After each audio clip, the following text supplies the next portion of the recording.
morning, ladies and gentlemen. I'm very pleased to be here today with you and open the online event during which the long-awaited and very much needed EU-FarmBook platform goes live to welcome all practice-oriented materials from research and innovation projects funded under both policies, Horizon and the Common Agriculture Policy, that work in close synergy.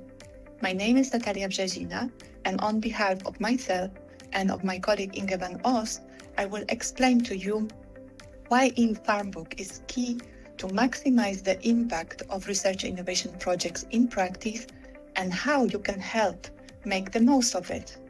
The European farmers, foresters and rural communities provide us with food and biomass day after day. At the same time, they are facing many challenges, but also there are many opportunities for them that come from, on the one side, environmental and climate changes related, for example, to extreme weather conditions that impact the agriculture production across the EU, and on the other side, from the socio-economic changes related, for instance, to COVID-19 crisis or the war in Ukraine that disrupt the functioning of the agri-food market. The message is clear here. We must help farmers, foresters and rural communities to tackle the challenges and to seize the opportunities.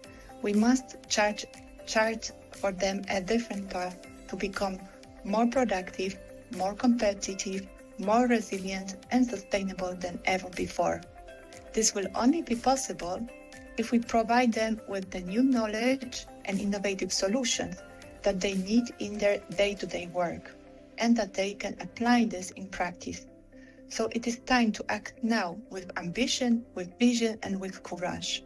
The good news is that in the last decade, the EU has taken a strong action on research innovation. It has put research innovation at the center of the path towards more sustainable and resilient agri-food sector using two policies working in close synergy.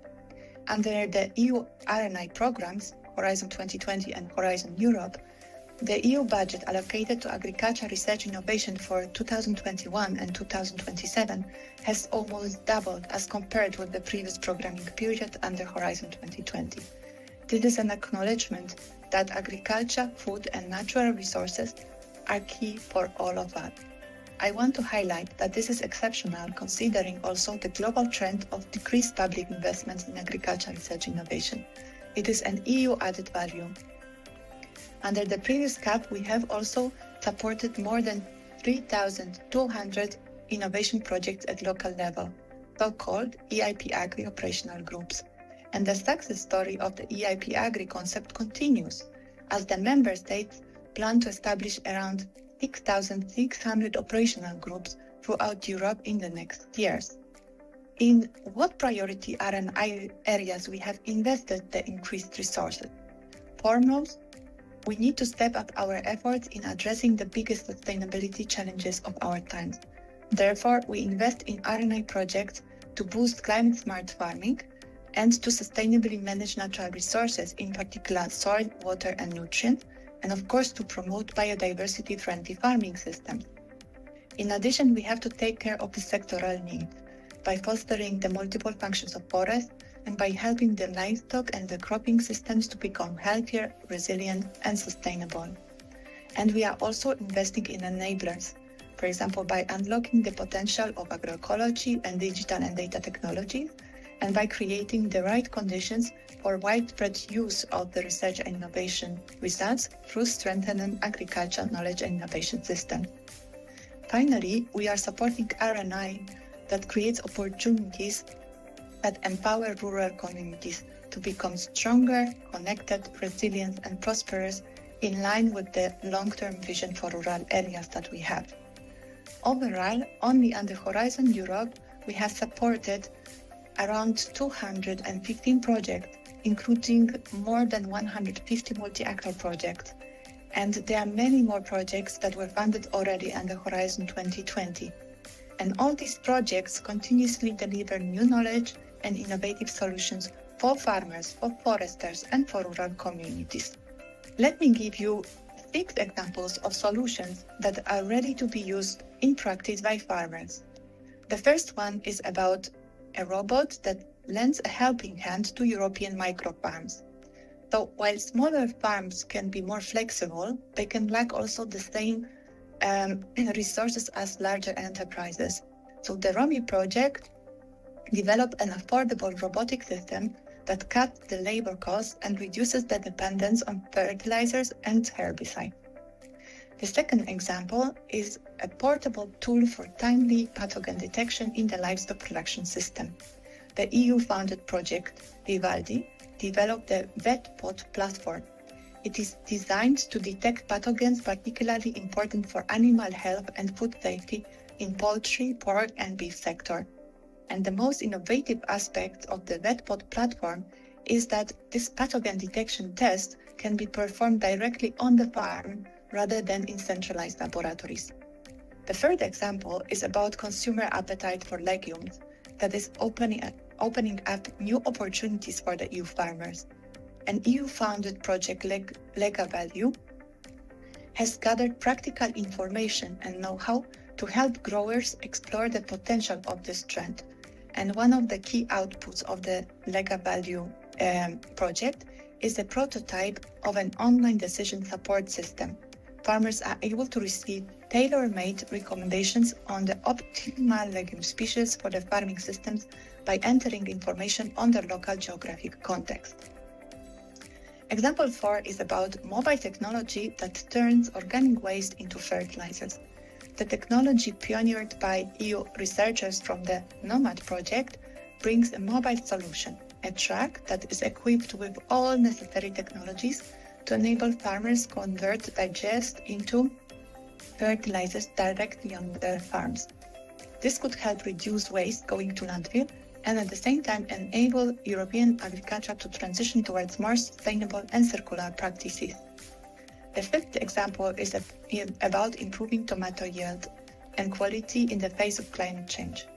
The TomGem project designed heat-tolerant tomato varieties and management practices. And the main outcomes of the project are superior tomato varieties in terms of tolerance to heat stress and yield stability that can be used by horticulture producers. And the final example is about the green pesticides that are in the pipeline. As the pressure grows to limit the use of conventional pesticides that may harm environment and health, the EU-funded project from the researchers from the Neurostress PEP project have brought eco-friendly alternatives a step closer to reality by turning insect-own hormones against them. And these biopesticides target some insects while at the same time protecting others and can be potentially used in agriculture, horticulture, and even forestry without causing harm. So we want to share all these innovations widely with the agriculture and forestry community across the whole Europe. And most of these projects actually produce a lot of communication and dissemination materials, videos, leaflets, reports, photos, fishes, etc., with information on the innovative solutions that is ready to apply in practice for farmers and foresters. But unfortunately, often this material and knowledge disappears shortly after the project ends. This is a huge waste of investment and budget. So against this background, 3 questions arise. First of all, can we preserve the knowledge and innovation generated by so many EU-funded projects in the long term? Second, can we bring all the tangible outputs of EU-funded R&I projects together in one user-friendly online platform? And third, can we help farmers, foresters, and rural communities across Europe to get the right knowledge from the EU-funded projects in a practice-oriented, ready-to-use form? The simple answer to all these 3 questions is yes, we can, with a one single online platform, the EU-FarmBook, which all actors in the agriculture, knowledge and innovation systems can then use for as long as possible.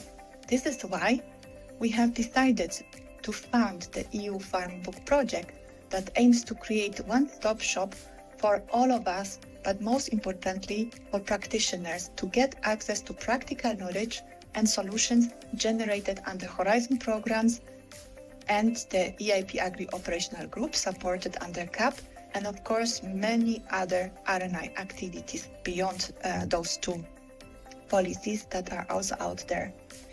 It would be great if the EU-FarmBook could become the reference to gather practice-oriented materials for practitioners to use in the long term.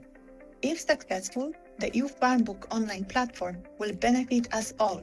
It will bring multiple benefits to all AKIS actors, most importantly, the practitioners, the farmers, the foresters, and their advisors, who will get the right practical knowledge at the right time and place.